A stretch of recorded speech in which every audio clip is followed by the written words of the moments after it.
We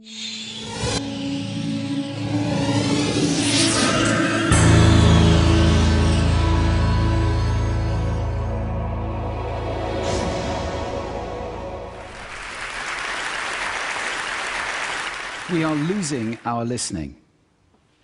We spend roughly 60% of our communication time listening, but we're not very good at it. We retain just 25% of what we hear. Now, not you, not this talk, but that is generally true. Let's define listening as making meaning from sound. It's a mental process, and it's a process of extraction. We use some pretty cool techniques to do this. One of them is pattern recognition. So in a cocktail party like this, if I say, David, Sarah, pay attention, some of you just sat up. We recognize patterns to distinguish noise from signal, and especially our name. Differencing is another technique we use. If I left this pink noise on for more than a couple of minutes, you would literally cease to hear it. We listen to differences, we discount sounds that remain the same. And then there is a whole range of filters. These filters take us from all sound down to what we pay attention to. Most people are entirely unconscious of these filters, but they actually create our reality in a way because they tell us what we're paying attention to right now. I'll give you one example of that. Intention is very important in sound, in listening. When I married my wife, I promised her that I would listen to her every day as if for the first time. Now that's something I fall short of on a daily basis. But it's a great intention to have in a relationship. But that's not all. Sound places us in space and in time. If you close your eyes right now in this room, you're aware of the size of the room from the reverberation and the bouncing of the sound off the surfaces. And you're aware of how many people are around you because of the micro noises you're receiving. And sound places us in time as well, because sound always has time embedded in it. In fact, I would suggest that our listening is the main way that we experience the flow of time from past to future. So, sonority is time and meaning, a great quote. I said at the beginning, we're losing our listening. Why did I say that? Well, there are a lot of reasons for this. First of all, we invented ways of recording. First, writing, then audio recording, and now video recording as well. The premium on accurate and careful listening has simply disappeared. Secondly, the world is now so noisy, with this cacophony going on visually and auditorily, it's just hard to listen. It's tiring to listen. Many people take refuge in headphones, but they turn big public spaces like this, shared soundscapes, into millions of tiny little personal sound bubbles. In this scenario, nobody's listening to anybody. We're becoming impatient. We don't want oratory anymore, we want sound bites. And the art of conversation is being replaced, dangerously, I think, by personal broadcasting.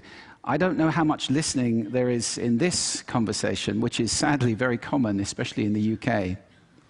We're becoming desensitized. Our media have to scream at us with these kind of headlines in order to get our attention.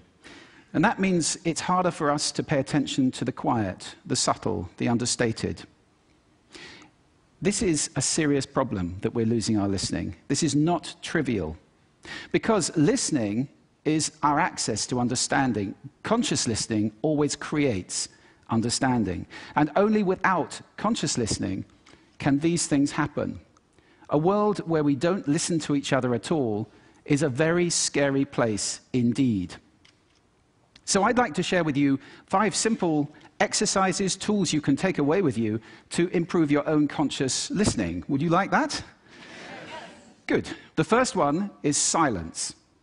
Just 3 minutes a day of silence is a wonderful exercise to reset your ears and to recalibrate so that you can hear the quiet again. If you can't get absolute silence, go for quiet. That's absolutely fine.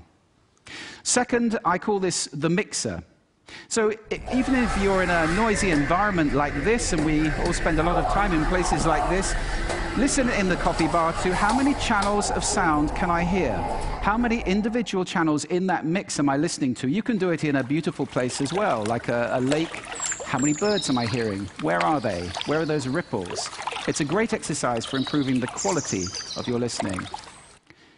Third, this exercise I call savoring, and this is a beautiful exercise. It's about enjoying mundane sounds. This, for example, is my tumble dryer. It's a waltz. 1, 2, 3, 1, 2, 3, 1, 2, 3. I love it.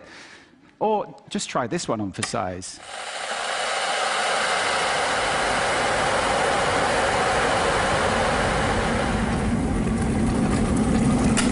Wow!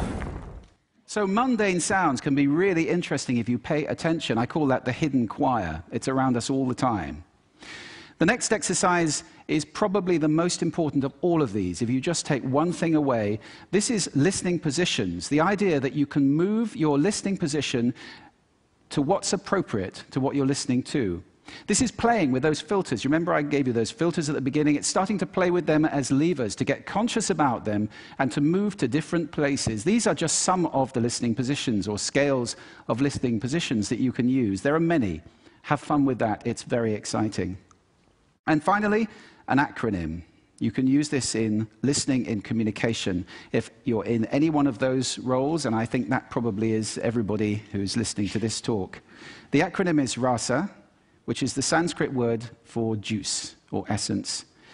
And RASA stands for receive, which means pay attention to the person, appreciate, making little noises like, oh, okay. Summarize, the word so is very important in communication, and ask questions afterwards.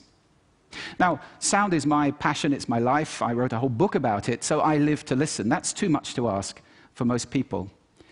But I believe that every human being needs to listen consciously in order to live fully.